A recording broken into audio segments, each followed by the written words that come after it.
Right. Okay, start Pulihan ji. नमो वितरागाय नमो वितरागाय नमो वरिहंताणम वरिहंताणम नमो सिद्धाणम नमो सिद्धाणम नमो आयरियाणम नमो आयरियाणम नमो वज्जायाणम नमो वज्जायाणम नमो लोये सवसाहुणम नमो लोय सव साहुणम ऐसो पंचन मुक्कारो ऐसो पंचन मुक्कारो सौवपावपणासनो सौवपावपणासनो मंगलाणं च सुभेसिं मंगलाणं च सवेशिं परमं हवै मंगलम् पदमां हवै मंगलम्। ओम नमो भगवते वासुदेवाय ओम नमो भगवते वासुदेवाय। ओम नमः शिवाय। ओम नमः शिवाय। जय सच्चिदानंद। जय सच्चिदानंद। जय सच्चिदानंद। आज हमें महात्मा भरत भाई अपना कविराज के पद का लाभ देंगे पहले, फिर हम सत्संग शुरू करेंगे। जय सच्चिदानंद। भरत भाई। जय सच्चिदानंद। जय सच्चिदानंद। जो देखे खुद की ही भूल, वो जग में हो सके भगवान। नहीं दोहराए फिर से भूल, सदा जागरूक रहे भगवान। जो देखे खुद की भूल, नहीं जो देह का मालिक, नहीं वाणी पे मालिकी भाव, नहीं जहाँ मालिकी मन की, हुआ वितराग भाव स्वभाव। जो देखे खुद की ही भूल, जो देखे खुद का अपराध, वही है सम्य की दृष्टि।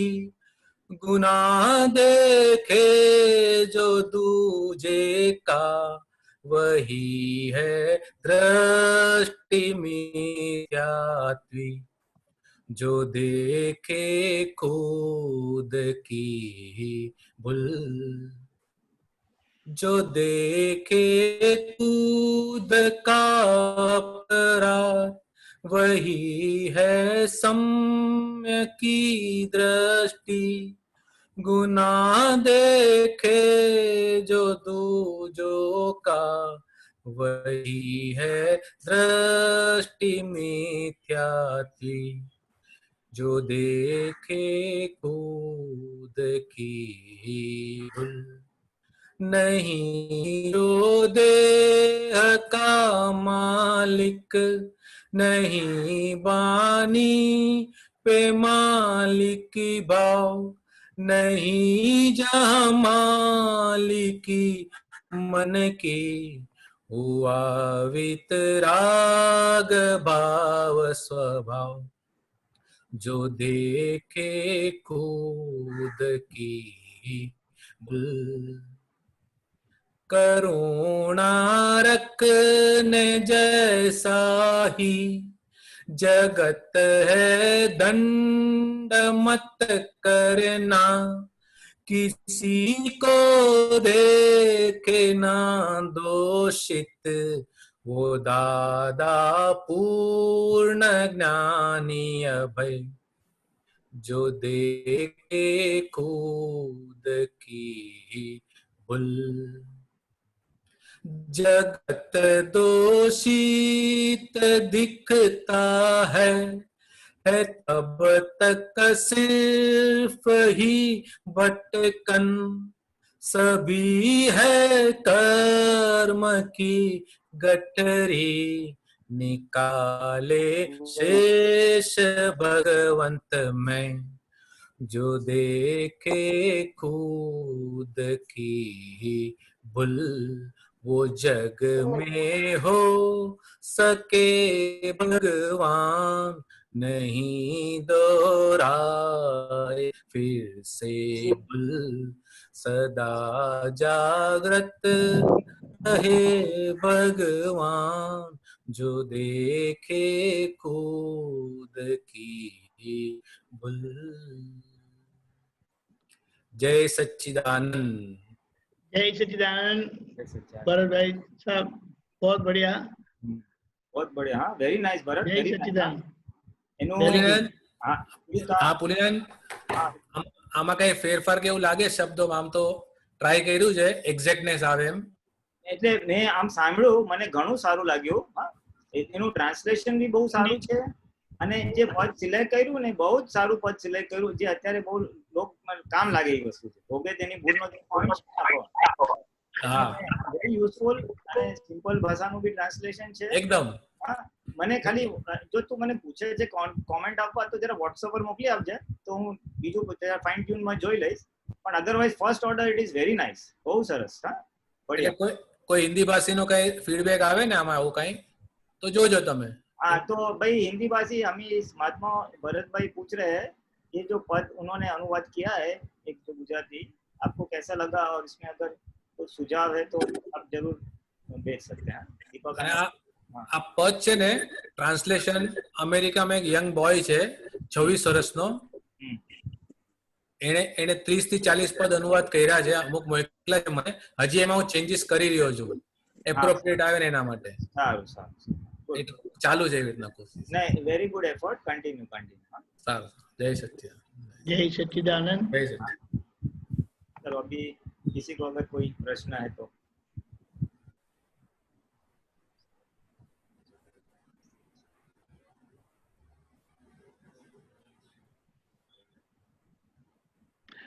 जय सच्चिदानंद। लकी भाई जयपुर से बोलिएगा।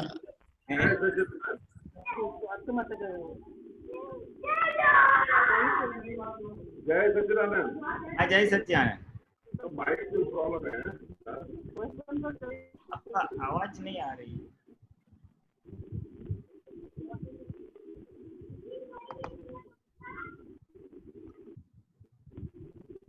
जय सच्चिदानंद।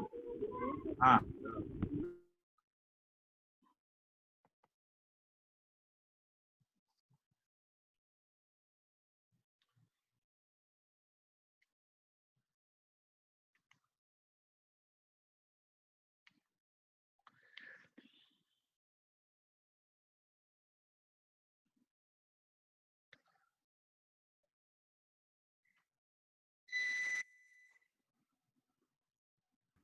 Yes.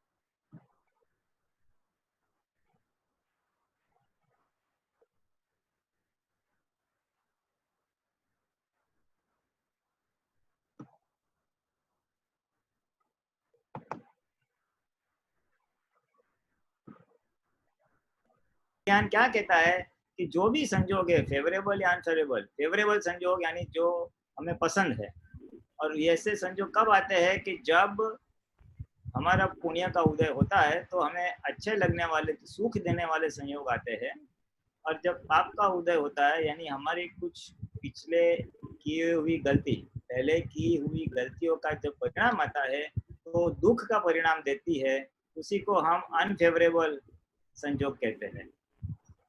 ज्ञान की दृष्टि से हमें अलग अलग स्वरूप से उसको समझ सकते हैं कि देखो कोई व्यक्ति का बिहेवियर अच्छा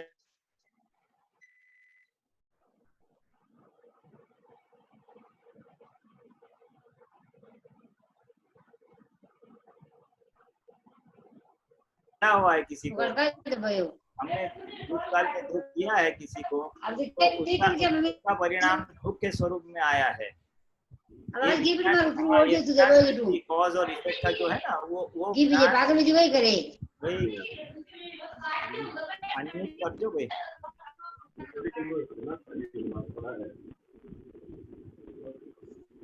तो ये जो ये है ना, वो हमें ये समझना चाहिए कि ये हमारा दिया हुआ आया है, और फाइल नंबर 1 को बोलने का तुम्हारा दिया हुआ आया है इसलिए उसको जमा कर दो। ये बुद्धि को, हाँ, किसी का वाणी वर्तन या व्यवहार ऐसा है तो फिर कुछ संजोग बाहर के है, तो बाहर के संजोग यानी अभी देखो फॉर एग्जाम्पल गर्मी ज्यादा पड़ रही है या फाइनेंशियल प्रॉब्लम है या कोई बाहर के संजोग जो भी है, तो वो भी समझना चाहिए कि ये एक संजोग है जो मुझे दुख दे रहा है। वितराग क्या देखते हैं, ये फाइल नंबर 1 को कैसे संजोग मिल रहे हैं, या तो दुखदायी या सुखदायी, कुछ न्यूट्रल भी होते हैं। तो दुख देते हैं तो केवल संजोग है, सामने निमित्त है, वो करता नहीं है, और ये अपना ही हिसाब सामने आया है।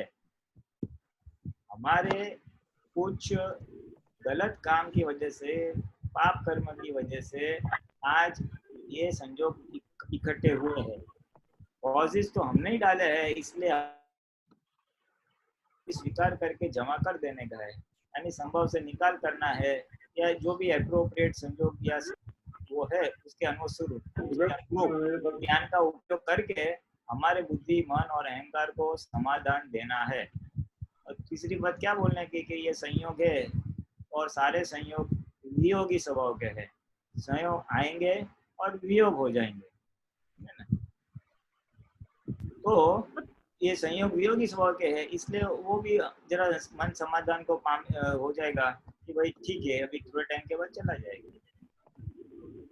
तो अनफेवरेबल संयोगों की स्वीकृति इस प्रकार से, इस प्रकार की समझ अपने आप को देने से स्वीकृति भी होगी, और जब स्वीकृति होगी तो उसका परिणाम क्या आएगा, तो कि व्यवहार में वितरागता रहेगी, हमें राग द्वेष दोनों निकल जाएंगे। अनफेवरेबल में टिपिकली द्वेष होता है, नापसंद होता है, अणगमा होता है जिसको बोलते हैं, तो ये अणगमा वाला भाग वो निकल जाएगा और हम वितराग रहेंगे। ये थ्योरिकली तो आप सब समझ में आ रहा है, पर प्रैक्टिकल में नहीं है। तो आप मुझे एग्जांपल दे सकते हैं तो मैं आपको एग्जैक्टली बोलूं।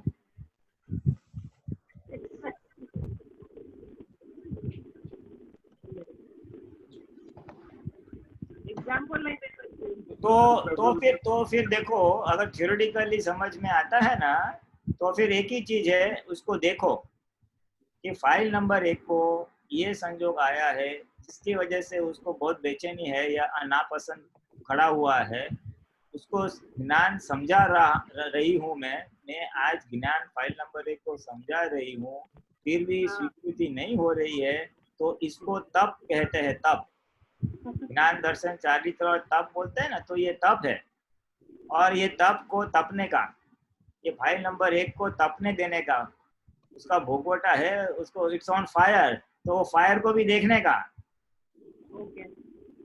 हमारा विज्ञान क्या कहता है, हर चीज को देखो, फाइल नंबर 1 को भी देखो और दूसरे को भी देखो।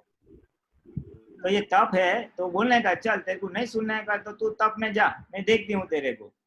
हाँ ये ठीक है, हाँ ये ठीक है। हाँ बस, तो उसको बोलने जा तेरे को तप में तप। और दादा भगवान एक वाक्य में बताता हूँ, बहुत बढ़िया वाक्य है। दादा बोले तप में अज्ञान भाग ही जल जाएगा, ज्ञान भाग नहीं जलने वाला है। अज्ञान भाग यानी हमारी रॉन्ग मान्यता है, गलत समझ, तो अच्छा है उल्टा, जल के राख हो जाएगी। और हमारा ज्ञान पक्का हो जाए तो उसमें चारित्र खड़ा हो जाएगा, चारित्र खड़ा हो जाएगा, यानी हम ज्ञाता दृष्टा जो हम रहते हैं उसको देखते हैं, तो चारित्र बोलते हैं, उसको आत्मचारित्र कहा गया है। तो तप का लाभ उठाने का, फिर बहुत अच्छे, चल तेरे को नहीं सुनने का तप, तेरे को जितना तपने का उतना तप, तेरे को जितना धमाल करने का कर, तू ज्ञ और मैं ज्ञाता, ऐसा फाइल नंबर 1 को बोलने का। तो वो जो जलन हो रहा है ना, वो देखने का, उसको एक चलेगा, 1 घंटा 1 दिन 2 दिन चलेगा, बाद में अपने आप शांत हो जाएगा। तो तब भी होगा और आपको बहुत बड़ा अनुभव हो जाएगा। कौन सा अनुभव हो जाएगा, ये चारित्र का, कि आप ज्ञाता दृष्टा रह पाई। अगर ऐसे संजोग नहीं आते हैं, अगर ना पसंद संजोग नहीं आते, तो हम संजोग में तन्मायकार ही रहेंगे क्योंकि हमें पसंद है। और मोक्ष मार्ग में अगर प्रगति करनी है तो हम सबसे सेपरेट रहना है, हमको फाइल नंबर 1 से भी सेपरेट रहना है और संजोग से भी सेपरेट रहना है क्या? इसलिए ये तो हेल्पिंग है। तो संजोग को बोलने का वेरी गुड, थैंक यू। अगर सब गुड़ी गुड़ी होता, सब मेरे पसंददार होता, तो मैं तो तन्मायाकार ही रहती थी। तो ये मुझे पता चला आत्मा क्या है, ज्ञाता दृष्टा किसको कहते हैं, ये प्रकृति अलग है, मैं अलग हूँ, ये पूरी चीजों का मुझे प्रैक्टिकल में अनुभव हो गया। तो ये बहुत हेल्पफुल है और आवश्यक भी है टू एन एक्सटेंट। तो इस तरह से हमें तब का लाभ उठाने का। एक क्वेश्चन है प्रेमा देवी का। जय सच्चिदानंद। रमेश जी पूछ रहे हैं कि शुद्ध व्यवहार में क्या करना चाहिए, शुद्ध व्यवहार करने के लिए?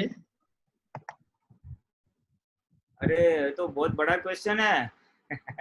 हाँ, बुलाते हैं। रमेश जी बोलिएगा। हाँ बड़ा रमेश जी, हाँ जरा इनमें अनम्यूट करो। अनम्यूट करिएगा। हाँ हाँ हाँ सबका। हाँ, देखिए आपका प्रश्न तो अच्छा भी है और बड़ा भी है। शुद्ध व्यवहार यानी जिस व्यवहार को हम उसको देखते हैं, यानी ज्ञाता दृष्टा पद में रह के, उसको सेपरेट रह के, अलग रह के हम उसको देखते हैं, तो उसको शुद्ध व्यवहार कहते हैं। शुद्ध व्यवहार में क्या होता है, वो निर्जरा हो जाती है, किसी का क्लेम हमारे ऊपर पेंडिंग रहता नहीं है। फिर फाइल नंबर 1 को देखते हैं, फाइल नंबर 1 क्या करती है उसको देखते हैं, और उसमें ज्ञाता दृष्टा रहे तो व्यवहार शुद्ध हो गया। और अगर शायद अतिक्रमण हो गया है उस व्यवहार में, यानी मन वचन दया से फाइल नंबर 1 से किसी को दुख दिया गया है, तो उसी के पास प्रतिक्रमण करके उसको साफ करना या शुद्ध कर देना। व्यवहार यानी उसका शुद्ध निकाल हो गया, वो व्यवहार अभी दोबारा वापिस नहीं आएगा, वो कर्म की संपूर्ण निर्जरा हो गई, उसको शुद्ध व्यवहार कहते हैं। व्यवहार को एक लोग ऐसे दूसरा शब्दों में कहे तो व्यवहार को शुद्ध कर दिया हमेशा के लिए, तो ज्ञाता दृष्टा। हाँ तो बहुत अच्छा है, हमारी तो यही भावना है, हम सभी मोक्ष मार्ग का यही काम है ना, कि ये जो फाइल नंबर 1 है और उसके साथ जो व्यवहार जुड़ा हुआ है, दूसरी फाइल जुड़ी हुई है, उन सबका निकाल करने का है। और निकाल किसको बोलते हैं, कि जिसमें राग द्वेष नहीं होते हैं उसको निकाल बोलते हैं। अभी अक्रम है ना, इसलिए पसंद और नापसंद ऐसा अंदर से खड़ा तो होगा ही, तो ये अच्छा लग रहा है या अच्छा नहीं लग रहा है, लेकिन हम दोनों में उसको देखें और आज के ज्ञान के अनुसार या जरूरत है तो आज के आज्ञा के अनुसार उसका निपटारा लाना है। अभी अच्छे पकवान बने तो उसको भी निपटारा लाना है, भाई तू खा रहा है, मैं तेरे को देख रहा हूँ, यानी फाइल नंबर 1 खा रही है, हम उसको देख रहे हैं, और खाना अच्छा नहीं है तो भी देखने का उसको, लेकिन कंप्लेंट नहीं करने की। तो ये पसंद और नापसंद को कैसे निकाल करे, एक छोटा एग्जांपल खाने के उसमें दिया मैंने।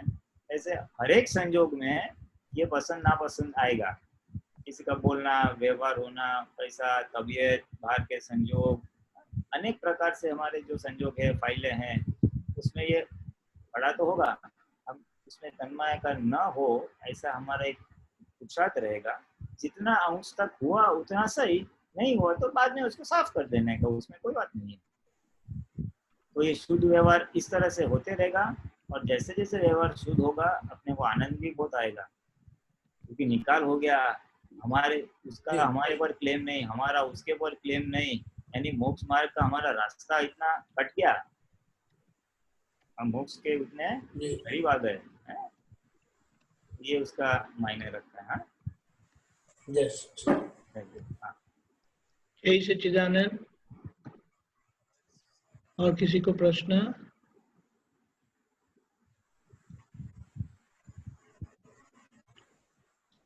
हाँ जी राम भाई।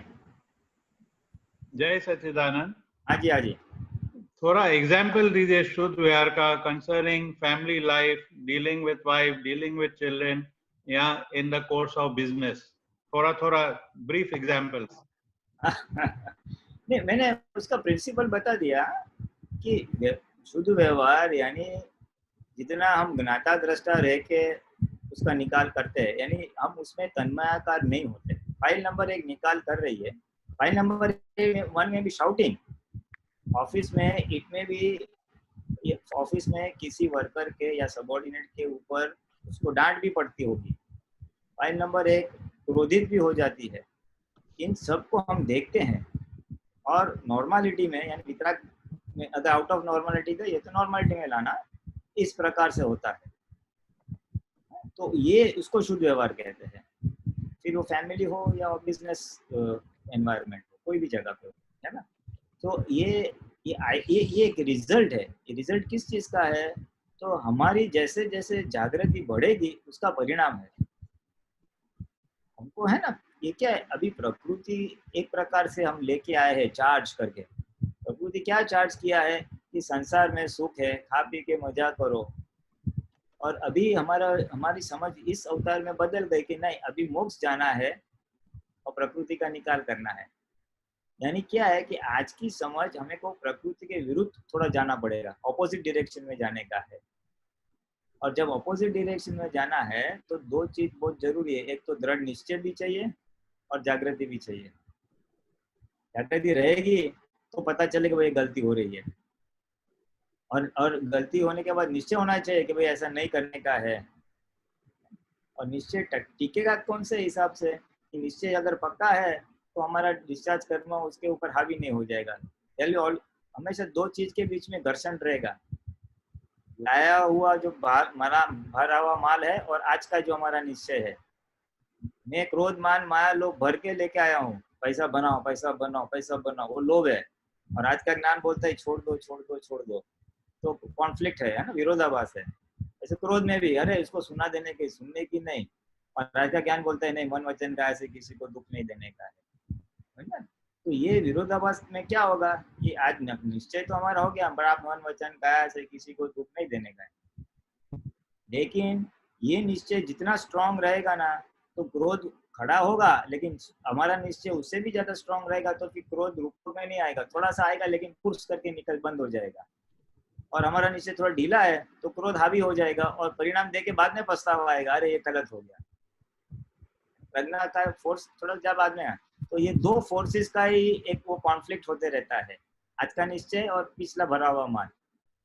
तो अगर हमें संयम में रहना है, प्रकृति हमारे पे हावी ना हो जाए, ऐसा हमारी ये है, तो हमें हमारा जो आज का निश्चय है उसको थोड़ा स्ट्रॉन्ग करना पड़ेगा, मजबूत करना पड़ेगा और जागृति भी रखनी पड़ेगी। क्योंकि ऐसा हो रहा है तब मुझे पता भी चलना चाहिए ना, बाद में पता चले तो क्या फायदा है। हम सब महात्माओं का एक तो अनुभव है, हाँ यार बाद में गलती महसूस होती है। जागृति किसको बोलते हैं कि तब तक क्षण हाजिर होता है ये गलत हो रहा है।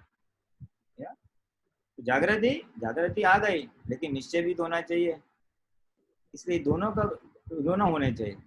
जागृति बढ़ाने के लिए ये 5 आज्ञा, दादा शक्ति मांगना वो सबसे आएगा। और निश्चय का अगर बार बार गलतियां हो रही है तो हम शक्ति मांगते हैं तो हमारा निश्चय थोड़ा स्ट्रांग होता है कि भाई किसी को हम ना दुबाए ऐसी शक्ति दो, क्रोध ना करने की शक्ति दो, जो भी आज वीकनेस है उसका ऑपोजिट है ना।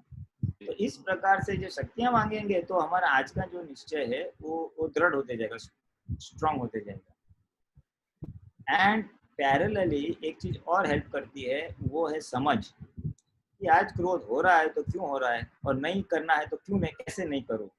एक डीप डाउन मेरे क्या अपेक्षा है, क्या राग द्वेष है जिसकी वजह से गलतियां हो रही है। तो वो बात समझ में आए तो फिर नई समझ हम उसमें डाल देंगे, गलत समझ को निकाल के नई समझ डाल देंगे तो ये समझ भी हमें फिर ऑटोमेटिकली संयम परिणाम में हेल्प करेगा। संयम आया तो ज्ञाता दृष्टा फिर वो शुद्ध होगा। तो हमारा रिजल्ट यही है। और हम काफी हद तक सब लोग इसमें है। हम 50-60% तो सक्सेस होते हैं, 30-40% हमारा जब प्रकृति जोर कर जाती है तो बस। हाँ, तो ये सत्संग में हमको स्पेसिफिक हमारे प्रकृति में जो कमजोरियां है, जो ज्ञान में आगे बढ़ने बाधक है या 5 आज्ञा पढ़ने में बाधक है, उसका एक खुलासा या समझ लेने का प्रश्न करके ये मेरे को ऐसा होता है ऐसे, तो उसका मैं क्या करूँ। तो और हम इतना समझ में आया तो बस बहुत हो गया। ऐसा है ना, मेडिकल स्टोर में दवाई तो बहुत है लेकिन हम सब दवाई नहीं लेते हैं ना, हमको जिस दर्द है वही दवाई लेते हैं।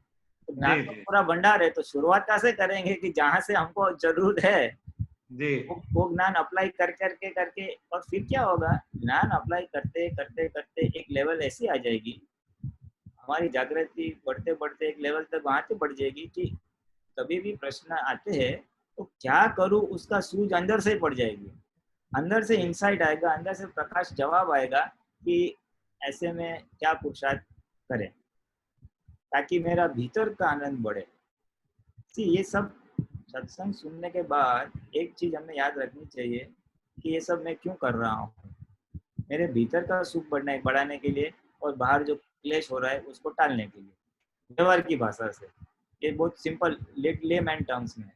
अल्टीमेटली स्पिरिचुअल लैंग्वेज में बोला जाए ना, तो निश्चय की भाषा में अगर बोला जाए ना, तो क्या है कि शुद्ध उपयोग में रहो, यानी ज्ञाता दृष्टा रहो, फाइल नंबर 1 को तन्मयकार न रहो, वो अल्टीमेट लेवल है।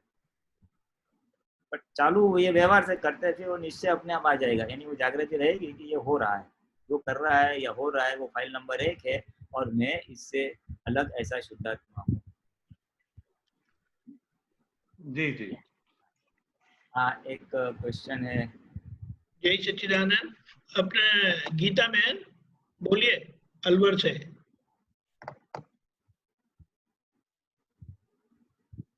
हाँ स्वामी जी, जय सच्चिदानंद। फोटो करना है। हाँ, जय सच्चिदानंद। जय सच्चिदानंद। स्वामी जी, मुझे समझना था ज्ञान, आत्म ज्ञान और आत्म दृष्टि। ज्ञान, आत्म ज्ञान और आत्म दृष्टि, इसे थोड़ा। वैसे तो है ना, ज्ञान शब्द को जिस रेफरेंस में उसको यूज किया वापरा जाए उस हिसाब से आता है। ज्ञान यानी लौकिक ज्ञान भी हो सकता है, व्यवहार का ज्ञान भी हो सकता है, और वास्तव में ज्ञान को कहाँ कहा गया है, आत्मा को ही ज्ञान कहा गया है, आत्मज्ञान को ही ज्ञान कहा गया है, आत्मज्ञान स्वरूप है ऐसा बोलते हैं ना।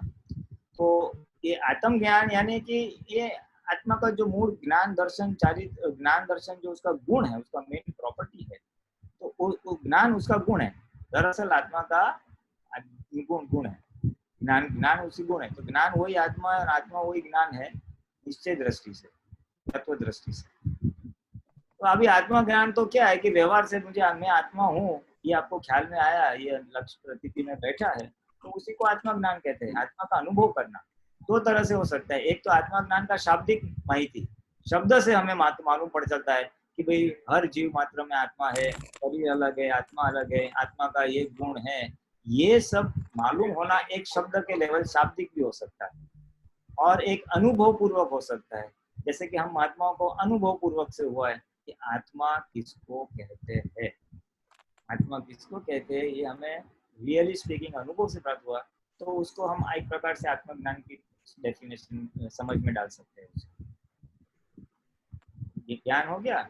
और जो अभी ज्ञान और अज्ञान को क्या, ये रिलेटिव है, यानी किस रेफरेंस टू कॉन्टेक्स्ट में उसको प्रयोग करते हैं। अभी व्यवहार का जो भी ज्ञान है, मानो रसोई बनाने का ज्ञान या धंधा करने का ज्ञान, तो क्या ज्ञान नहीं है? वो ज्ञान है, लेकिन वो आत्मा का नहीं है, वो पुद्गल का या प्रकृति ज्ञान है। इसलिए निश्चय की भाषा में क्या बोलेंगे, तो निश्चय की भाषा में उसको अज्ञान बोलेंगे। आत्मा को अगर ज्ञान बोला तो वो आत्मा छोड़ के जो प्रकृति या पुद्गल का भाग है उसका जो ज्ञान है उसको अज्ञान इस प्रकार से गया है। अज्ञान भी एक प्रकार का ज्ञान ही है, लौकिक ज्ञान है। ज्ञान शब्द को किस परिप्रेक्ष्य में उसको इस्तेमाल करते हैं उसके ऊपर है। वैसे दुनिया भर का सब्जेक्ट्स का नॉलेज तो है ना भाई, मेरे पास बायोलॉजी का ज्ञान है, मैथमेटिक्स का ज्ञान है, तो ये सब व्यवहार के ज्ञान है, सब्जेक्ट से ये विषय। ज्ञान दरअसल आत्मा को लगता है निश्चय की भाषा में, व्यवहार की भाषा में तो उसको जो भी जहाँ भी जोड़ सकते हैं वहां पे जोड़ सकते हैं। तो ये हो गया ज्ञान, आत्मज्ञान। और तीसरा क्या बताया आपने? आत्म दृष्टि। स्वामी जी, आत्म दृष्टि। हाँ, वो आत्म दृष्टि तो हमें प्राप्त हुई ना, मैं शुद्धात्मा हूँ, ये जो समझ में आना, दर्शन में आना, वो दृष्टि है। दर्शन और ज्ञान बोलते हैं ना, मैं शुद्धात्मा हूँ, ये समझ में आना यानी वो दर्शन में आना, उसको आत्मदृष्टि बोलते हैं। मैं शुद्धात्मा हूँ, ये अनुभव में आना, उसको आत्मज्ञान बोलते हैं। ज्ञान और दर्शन का इस प्रकार से थोड़ा समझ सकते। स्वामी जी, दादाजी एक बात और करते थे कि क्षीर और नीर, एक उनकी कोटेशन आती है, क्षीर और नीर, हाँ दूध और पानी। आता तो था, अभी जरा मैं रेफरेंस तो भूल गया हूँ। क्षीर, क्षीर दादाजी ने नहीं वो समझ गया, मैं समझ गया आप जो कहना चाहते हैं वो मैं समझ गया। क्षीर और नीर, वो पक्षी होता है, वो क्षीर और नीर को सेपरेट करता है, वो ऑटोमेटिक। पुनीतानंद जी, हाँ ये जो क्षीर और नीर पक्षी होता है ना, उसमें वो क्षीर नीर न्याय बोलते हैं ना, हाँ वो दूध दूध पी लेता है और पानी पानी छोड़ देता है। तो मेरे को लगता है ये आत्मा और प्रकृति, ये दोनों को सेपरेट कर देने का जागृति पूर्वक। हाँ, आत्मा अनात्मा, आत्मा और अनात्मा को सेपरेट करना आज की हमारे, हम कर सकते हैं क्योंकि हमें आत्मज्ञान है, इसलिए हाँ भाई ये आत्मा और अनात्मा दोनों, ये आत्मा है या अनात्मा है, उतना सेपरेट करना, वो क्षीर और नीर, ऐसा कुछ हम, ऐसे मेरी समझ में अभी आ रहा है थोड़ा बहुत। हाँ दादाजी कुछ प्रकाश डालना है तो डालो। नहीं, बात सही है। वो उसको क्या बोलते हैं, वो बतख के अंदर वो उनकी चोंच में ऐसा वो स्वभाव है कि वो दूध दूध ले लेता है, पानी पानी छोड़ देता है। उसी तरह से हमें जो ज्ञान मिला है, वो ज्ञान में जो हमें भेद दृष्टि मिली है, वो दृष्टि से हम सभी के अंदर शुद्धात्मा देख लेते हैं और प्रकृति को छोड़ देते हैं, यानी प्रकृति के पीछे आग्रह नहीं रखते। शुद्धात्मा देख लिया, वही हमारा काम हो गया। समझ गए? हाँ, क्षीर और नीर हम सेपरेट करते हैं, आत्मा और अनात्मा, पैकिंग और शुद्धात्मा बोलते हैं ना, ऐसा। स्वामी जी दादाजी है ना, दादाजी के बारे में आदि पुरुष कहा जाता था, आदि पुरुष, हाँ है ना, तो उसको थोड़ा समझा, माना क्या दादाजी, आप जैसे दादाजी के सानिध्य में रहे तो आदि पुरुष मीन्स? आदि पुरुष तो पता नहीं, ज्ञानी पुरुष कहते हैं, आदि पुरुष तो मूल पुरुष को कहा जाता है। वो प्रथम तीर्थंकर आदिनाथ भगवान आदि पुरुष, मूल पुरुष, आदि पुरुष यानी मेन, मूल, बिगिनिंग, आदि यानी बिगिनिंग, शुरुआत। तो शुरुआत इस 24 में भाई मूल पहले तीर्थंकर से हुई ना, सारे धर्मों का मुख वही है, इसलिए आदिनाथ भगवान बोलते हैं, आदि पुरुष बोलते हैं, कृष्ण उसको आदम बोलते हैं। हाँ, नहीं तो वो दादाजी के बारे में जैसे जैसे एक बार है ना, कन्नू दादाजी बोल रहे थे दादाजी के बारे में कि दादाजी कृष्ण पुरुष यानी राम, और जैसे आदि पुरुष दादा होकर आए तीनों लोग के, ना ऐसे उनकी व्याख्या कर रहे थे। तो गुजराती में की ना, तो मुझे ठीक से समझ नहीं आया। आदि पुरुष यानी मूल पुरुष, जो मूल तीर्थंकर समय समय पर प्रकट होते हैं। हाँ समझ गया, यानी वो क्या कहना चाहते हैं कि मूल वितरागों का जो विज्ञान था, जो आत्मा का विज्ञान था, वो दादा भगवान के अंदर फुल प्रकट हो गया आज इस काल में। और इसीलिए वो इस काल के लिए कृष्ण भी माने जा सकते हैं, राम भी माने जा सकते हैं, जैन है तो महावीर भी माने जा सकते हैं, कि सभी भगवान का मूल आत्मदृष्टि और आत्मज्ञान एक ही था। खाली अलग अलग शब्दों प्रयोग करके अलग अलग समय में उन्होंने उपदेश दिया। महावीर भगवान ने 2600 साल से लोगों को उपदेश दिया, काल के अनुसार जो प्रश्न थे उसके उत्तर में जवाब दिए, लेकिन मूल तत्वज्ञान, आत्मज्ञान तो एक ही था। इसलिए मूल एक ही है, शुरुआत एक ही है, इसलिए आदि पुरुष हम कह सकते हैं। उसको संगमेश्वर भी बोलते थे। सारे धर्म में विभाजन हो गया था तो सारे व्यू पॉइंट्स को एकत्र कर दिया उन्होंने। ये आत्म तत्व दृष्टि या आत्मज्ञान के परिप्रेक्ष्य में सारे भगवान का कहने का एक ही मीनिंग आता है, व्यवहार से अलग है, खाली बस शरीर से। स्वामी जी ऐसा समझे कि जैसे माना कि जो अध्यात्म विज्ञान है जो लुप्त प्राय हो गया था, तो वो दादा भगवान के माध्यम से प्रकट हुआ, जो खो गया था। हाँ। जब तक कृष्ण के माध्यम से प्रकट हुआ, राम के माध्यम से प्रकट हुआ, तो इस युग में हम जाने कि दादा के माध्यम से प्रकट हुआ। हाँ, हम कह सकते हैं 24 तीर्थंकर का भेगा डेढ़ू स्वरूप, एक पद भी है ना, 24 तीर्थंकर का एकत्र स्वरूप है ये। 24 तीर्थंकर जो कहना चाहते हैं वो सभी चीज एक अर्क में, पंचम आरे में लोगों व्यवहार में वापर सके, इस तरह से सरल भाषा में दादा भगवान के निमित्त से खुला हुआ। तो स्वामी जी जैसे गीता में बोला गया था कि माना गीता में स्थिर पुरुष के जो लक्षण बताए गए थे, स्थिर बुद्धि, हाँ, स्थिर बुद्धि के जो लक्षण बताए गए थे, उसके परिप्रेक्ष्य में आप क्या कहना चाहेंगे? वो स्थिर बुद्धि है ना, वो स्थिर प्रज्ञा वाली बात है। वो कृष्ण भगवान ने गीता में स्थिर प्रज्ञा की बात की है वो जाता वहीं पे है, बुद्धि को स्थिर करना, स्थिर प्रज्ञा यानी स्थिर बुद्धि। यानी व्यवहार में जो जो प्रश्न आते हैं वो बुद्धि से यानी स्वच्छ बुद्धि से उसको सॉल्व करते रहते हैं। तो वो हर एक जगह पे क्या प्रॉब्लम आया, पसंद ना पसंद, तो बुद्धि से उसको सॉल्व करके वितराग रहे यानी न्यूट्रल रहे। ऐसे हर एक प्रश्नों को सॉल्व करते करते करते करते बुद्धि को एकदम स्थिर कर दी उन्होंने। कहीं पे जाके इन्वॉल्व या दुख देना का या क्लेश होने का कोई ऐसा बनता नहीं है। तो उस प्रकार की उच्च प्रकार की उस बुद्धि को स्थिर प्रज्ञा दशा बोलते हैं या स्थिर बुद्धि भी बोलते हैं। स्वामी जी जो हाँ बोलिए। जो मना कि इसको विज्ञान को ना गीता ने भी खोला है और अन्य धार्मिक ग्रंथों ने, पुराणों ने भी खोला है, फिर उसमें आत्मा शब्द रूप में ही कैसे रह गया, मैंने विज्ञान रूप में कैसे प्रकट नहीं हुआ? निमित्त चाहिए ना। अभी निमित्त यानी निमित्त यानी व्यक्ति ऐसे पुरुष होने चाहिए जिसके अंदर आत्मा का अनुभव है, और ऐसे अनुभवी पुरुष ही विज्ञान को खुला कर सकते हैं। और जब अनुभवी पुरुष नहीं होते हैं तो उनके वचन जो शास्त्र का स्वरूप धारण करते हैं, तो उसका आधार लेके लोग फिर उस रास्ते पे आगे बढ़ते हैं। आत्मज्ञानी पुरुष जो ये 24 तीर्थंकर हो गए या वासुदेव हो गए, वही है। फिर ये इस काल में श्रीमद राजचंद्र हो गए, दादा भगवान हो गए, कुंकुंदाचार्य हो गए, 2-3 आचार्य हो गए जिनको आत्मा का अनुभव था। तो अनुभव जहाँ पे सजीवन व्यक्ति में होगा कोई विज्ञान प्रकट कहा जा सकता है ना, कि अनुभव से बोल रहे हैं।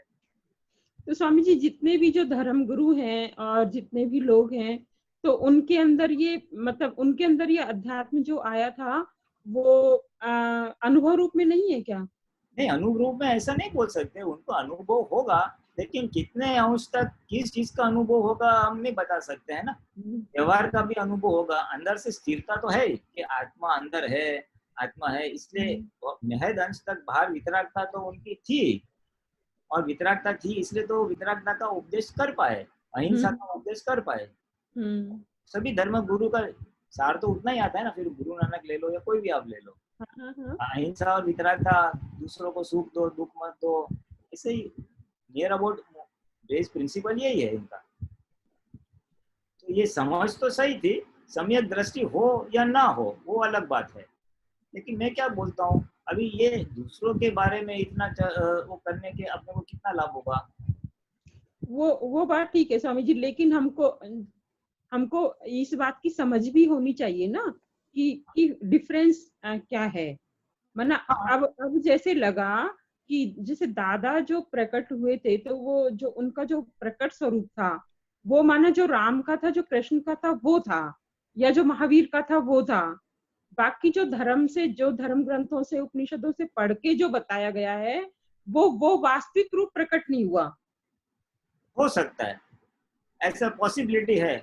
हम उसमें जजमेंट में नहीं जाना चाहिए, क्योंकि अभी महान पुरुषों के बारे में कोई भी शब्द बोलना या रॉन्ग डिसीजन लेना बहुत जोखिम भरा है।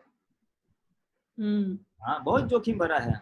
हम दूसरे के बारे में और खास करके उपदेशों को या महान पुरुषों के बारे में एक भी अभिप्राय बनना बहुत ही जोखिम कारक है। जरूरी क्या है हमको किसी के बारे में, हमें वो जो कहना चाहते हैं उसमें से अगर कुछ पसंद है, हमारे सहायक है, तो लाभ लो। किसी भी बारे में जजमेंट करना तो बहुत जोखिम है। अरे सामान्य हम महात्माओं को भी दूसरों व्यक्ति के बारे में अभिप्राय देना भी जोखिम है मोक्ष मार्ग में, हमारे खुद के केवल ज्ञान खुला होने में, समझ में है ना। तो महान पुरुषों के बारे में बोलना, तो हम कौन है, हमारी डिग्री ऊपर है तो नीचे वाले की हम जजमेंट दे सकते हैं। सही बात है। हाँ, इसलिए बिल्कुल बहुत सावधान रहने वाली बात है। सामान्य हमारे ह्यूमन आज के व्यवहार में आजू बाजू जिसके साथ हमारा लोगों के साथ परिचय व्यवहार है, उसमें भी अभिप्राय मत दो, पूर्व ग्रंथि मत बांधो, नहीं तो राग द्वेष टिकेगा, उद्गल परिणाम रहेगा, आत्म परिणाम पे आवरण आ जाएगा। स्वामी जी सिर्फ क्वेश्चन समझने के लिए ही किया था। नहीं, वांधा नहीं, क्वेश्चन आपने आदर नहीं है, लेकिन मैं क्या कहता हूँ, अभी इसके ऊपर थोड़ा समझ के थोड़ा देख लो ये हमारे हितकारी कितना है या नहीं है। हाँ, जो हमारे हितकारी नहीं है, ये तो क्या है कि हम दूसरों के एग्जामिनेशन ले रहे हैं, हम परीक्षा कर रहे हैं, इसको आता है नहीं आता है, ये था वो था। अभी जो भी था महान पुरुष थे उनका बोध में से ले लो, हमारे पास अल्टीमेट चीज मिली है, उस अल्टीमेट चीज को आगे बढ़ाओ, और हमारा जैसे दर्शन खुला होते जाएगा वैसे वैसे ये सारे प्रश्नों का जवाब अपने को स्वयं अंदर से मिल जाएगा। हाँ, वितराग भाव से हमें सही चीज की समझ आ जाएगी। इसमें राग द्वेष का जब जोखम है के बारे में जजमेंट देना जोखम वाली बात है। हम कहीं ना कहीं क्या भाव कर दे, किसी को कुछ बोल दे, जवाबदारी हमारी आ जाएगी।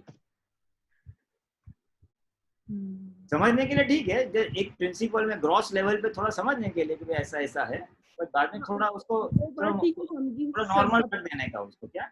हाँ, सब अपनी अपनी जगह राइट लेवल है। वो समझने के लिए, ताकि संशय भी हट जाए ना।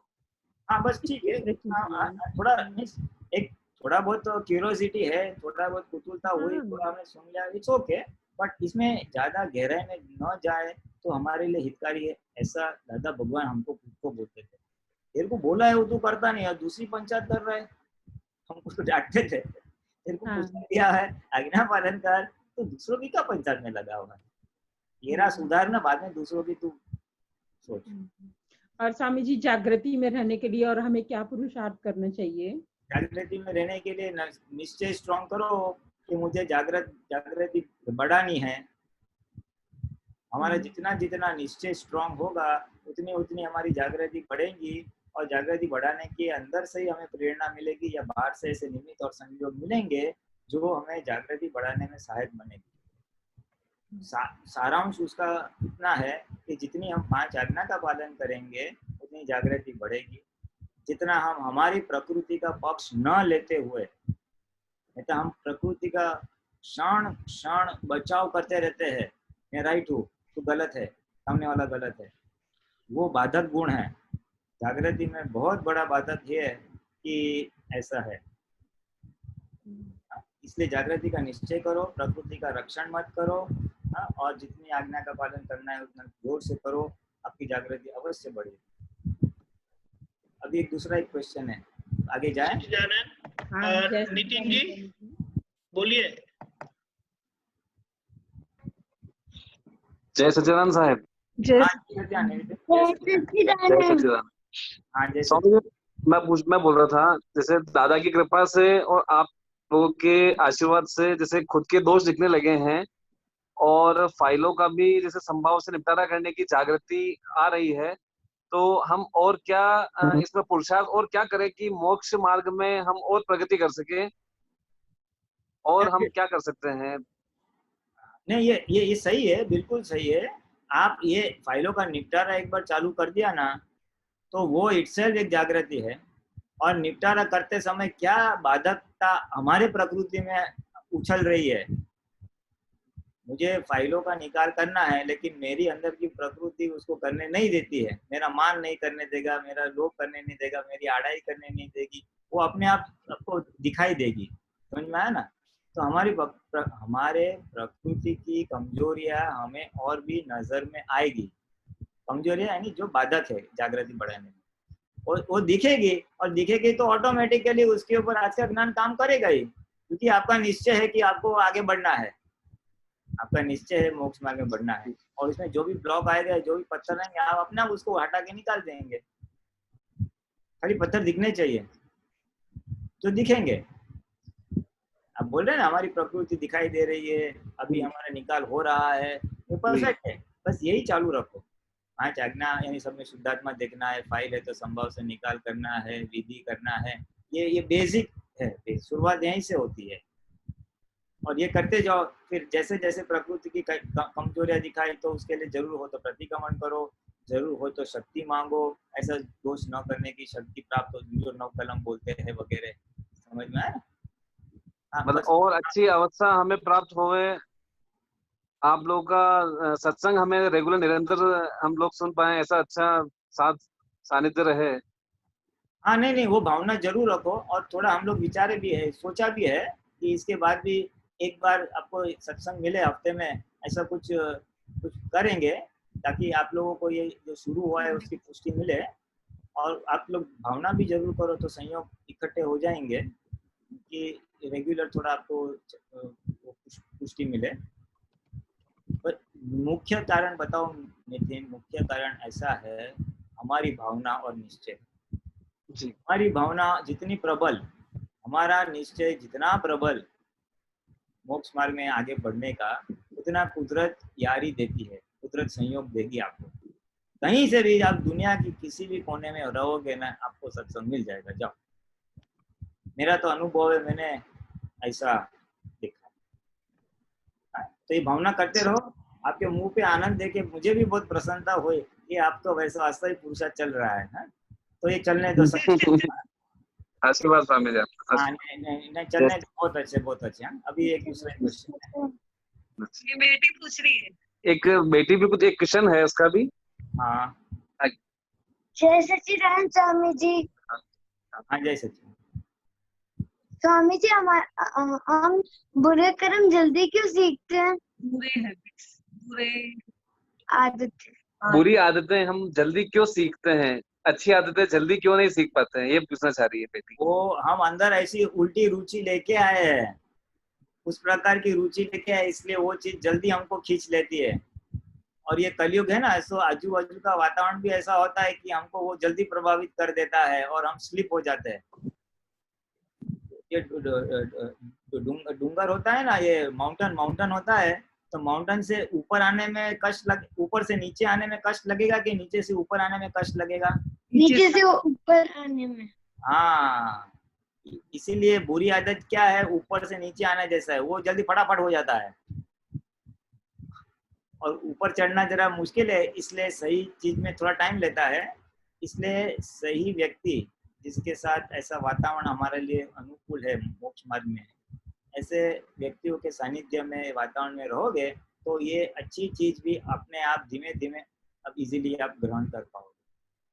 अच्छा वातावरण, ऐसी भावना करो, माँ बाप की सेवा करो, ये त्रिमंत्र वगैरह पठन करो, सब अच्छा हो जाएगा। हाँ, अभी एक दूसरा क्वेश्चन। जय सच्चिदानंद। जतन देवी, आप अनम्यूट करिएगा। बोल बोल बोल बोल बोल बोल। जय सच्चिदानंद स्वामी जी। स्वामी जी, मेरा ये प्रश्न था कि द्रव्य प्रतिक्रमण और भाव प्रतिक्रमण में क्या डिफरेंस होता है, और जो उनका फल आता है तो उनमें कोई डिफरेंस होता है क्या? कि मतलब हम भाव प्रतिक्रमण करते हैं या द्रव्य प्रतिक्रमण करते हैं, तो उनमें कोई डिफरेंस होता है फल में? नहीं, फल में तो इतना कोई डिफरेंस नहीं आएगा, फल में इतना डिफरेंस नहीं आएगा। फल तो एक ऐसा है ना, प्रतिक्रमण यानी हृदय का पछतावा। हृदय का पछतावा जहाँ पे है, परिणाम या फल वो उसकी तीव्रता, हृदय के पछतावा की तीव्रता के ऊपर आधार रखता है, तो भाव से हो या द्रव्य से। जी स्वामी। तो दोनों में परिणाम इक्वल आ सकता है। जी स्वामी। जय सच्चिदानंद। शरण, हाँ बोलो बोलो बेटे। पर फिर भी हमें क्या प्रेफर करना चाहिए, द्रव्य प्रतिक्रमण या भाव प्रतिक्रमण? देखो ऐसा है, ये समय ऐसा है जहाँ पे पॉसिबल है तो द्रव्य प्रतिक्रमण करो। अगर सामने वाला भी इतना विनय से आपको स्वीकार करता है आपकी क्षमा याचना को, तो द्रव्य का वांधा नहीं है। लेकिन अगर उसका विपरीत परिणाम आता है, वो थोड़ा तो फिर भाव प्रतिक्रमण से काम लो, तो फिर मन में करो, भाव से करो। तो हम भाव प्रतिक्रमण करते तो उनको कैसे पता पड़ता है कि हमने भाव प्रतिक्रमण किए? हाँ, नहीं पहुंच जाएगा, ये विज्ञान है, ये साइंस है। हम मन में पछतावा करेंगे तो वो स्पंदन उसको अवश्य पहुंच जाएंगे। खाली प्रतिक्रमण नहीं, किसी भी चीज के वाइब्रेशन सामने पहुंच जाते हैं। अगर आप अपने फ्रेंड के लिए बुरा सोचोगे ना 15 मिनट, और तो जब फिर उसको मिलोगे ना तो उसके मुंह पे देखो, वो उसको बेचैनी लगेगी। और उल्टा करोगे, उसके लिए 15 मिनट अच्छे विचार करोगे, मेरा बेस्ट फ्रेंड है, बहुत अच्छा लड़का है, ये है वो है, पॉजिटिव विचारोगे ना, तो वो जब आप उसको मिलने जाओगे तो उसका रिएक्शन बहुत ही अलग आएगा, क्योंकि उसको आपके वाइब्रेशन पहुंच जाते हैं। और जब आपके यहाँ से पॉजिटिव वाइब्रेशन जाएंगे तो उसको सुख लगता है, और उसको सुख लगता है इसलिए आपको देख के उसके मन में भी अच्छे विचार आएंगे, भाव आएंगे। मन के विचार केवल प्रतिक्रमण नहीं, हर एक जगह पे असर करते हैं। जय सच्चिदानंद। शरण जी बोलिए। जय सच्चिदानंद। जय सच्चिदानंद भोलेनाथ जी। हाँ, जय सच्चिदानंद।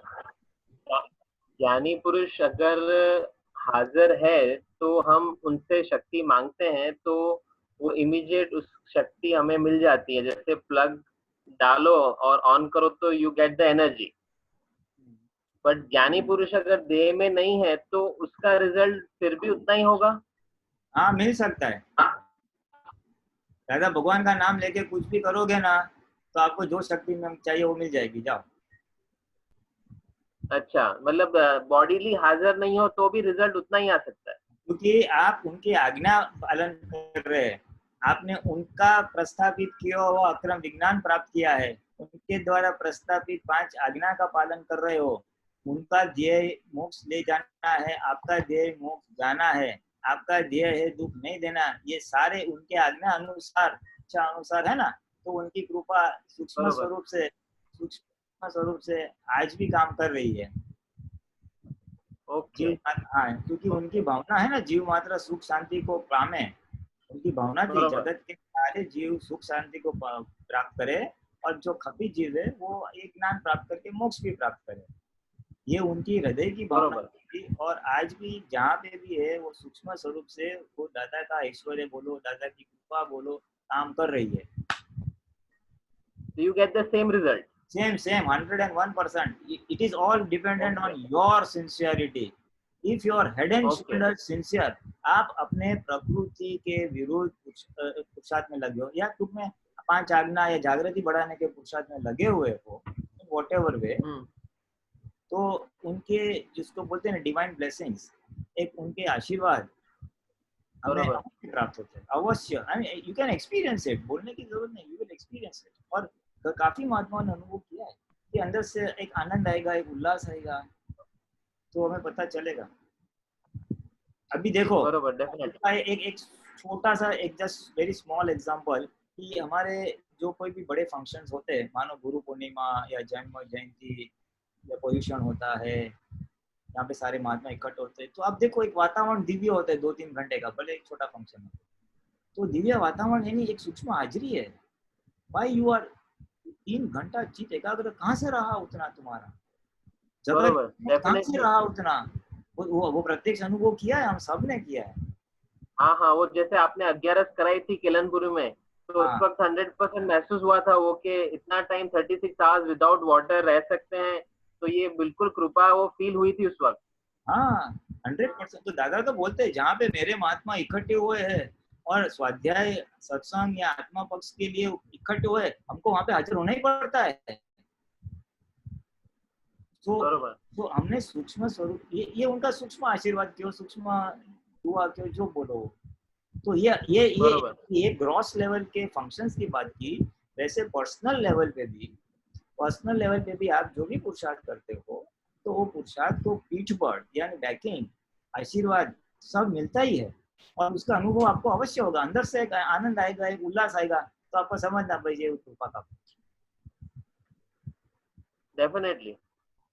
तो इट इज पॉसिबल। इंटरेस्ट और बढ़ता जा रहा है, क्यूरियोसिटी और बढ़ती जा रही है सत्संग में रहने का, और मतलब ऐसे एक्साइटमेंट हो रहा है, तो may be this are the signals I feel. हाँ दादा, तो क्या है देखो, अगर एक फैमिली एग्जांपल लेता हूँ मैं कि हमारे घर में लड़का है, छोटा बच्चा है, बच्ची है, जो अगर वो ठीक से पढ़ाई करती है, हमारा कहा हुआ काम करती है और अच्छा जीवन बिताती है, तो हम कितने खुश होते हैं, उसके वो हम आशीर्वाद देते हैं, पीठ थपाते हैं, प्रवेशन लाते हैं, वी आर हैप्पी। तो उसी तरह अगर हम उनके बताए हुए मार्ग पे, दादा भगवान के बताए हुए मार्ग पे चलते हैं, तो वो भी हमारी पीठ थपथपाते हैं, पर वो फिजिकली नहीं आते, वो सूक्ष्म स्वरूप से आते हैं। यानी कोई अच्छा बोलेगा, अपने अंदर आनंद उल्लास आएगा, ये जो हाँ, तो एक प्रकार की सूक्ष्म पीठ थपड़ना है, वो पैटिंग ऑन द बैक है ऐसा। और बिगेस्ट थिंग आपके अनुभव से मुझे ये महसूस हो रहा है और मैं मुझे अच्छा लगा कि आपने क्या बोला कि अभी आनंद आ रहा है और सुनने को मन कर रहा है और पुरुषार्थ करने को मन कर रहा है।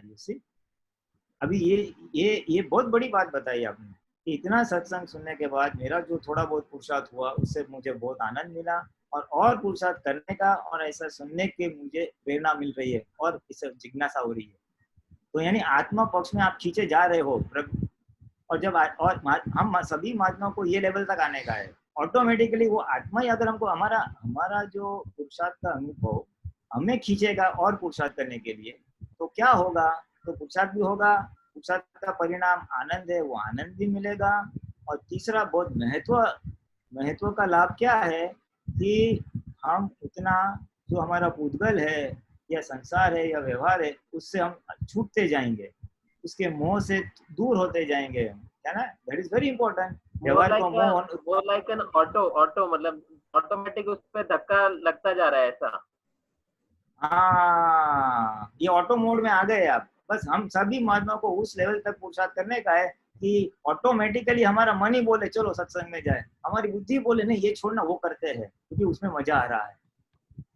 बरोबर। या ठीक है। यही सचिदानंद। नितिन जी बोलिए। गुड़िया एक क्वेश्चन पूछा जा रही है साहब, बोल बेटा। श्रीमान जी की बात हम ओम नमो भगवते वासुदेवाय और ओम नमः शिवाय क्यों बोलते हैं? वो दादा भगवान ने ये दो मंत्र ऐड किए हैं क्योंकि मूल आदिनाथ भगवान थे तब ऐसा दादा कहते थे कि ये तीनों मंत्र साथ में बोले जाते थे। बाद में काल क्रम से थोड़ा भेद हुआ और मंत्र विभाजित हो गए, इसलिए दादा ने वो सबको एकत्रित किया है। उसका मूल कारण क्या है कि धर्म में जो भेद पड़ गए थे वो भेद को मिटाने के लिए ये तीनों मंत्र को एकत्रित किया हुआ है। जैन होंगे तो बोले ये वैष्णव का मंत्र है, वैष्णव के मंदिर में नहीं जा सकते, शिव वाले ऐसा बोलेंगे। तो ये एक दूसरे के लिए जो भेद पड़ गए थे उसकी वजह से द्वेष होता था और ये नुकसान हो रहा था सबका, इसलिए वो नुकसान तोड़ने के लिए, भेद तोड़ने के लिए ये दादा ने फिर से 3 मंत्र को इकट्ठा कर दिया ताकि किसी की धर्म के प्रति भेदभाव ना हो, एक निष्पक्षपाती वलन शुरुआत हो, इसलिए ऐसा किया गया ताकि तो जैसे ओम नमो भगवते वासुदेवाय, ओम नमः शिवाय बोलते हुए हमें भगवान का स्वरूप, बाहर का स्वरूप याद रहना चाहिए या उनके गुणों की वंदना करनी चाहिए? उस समय हमें क्या ध्यान रहना चाहिए? देखो वासुदेव में तो है ना, हम कृष्ण भगवान को ऐसा चित्र के या फोटो के स्वरूप से हम रख सकते हैं कि मैं वासुदेव को नमस्कार कर रहा हूँ।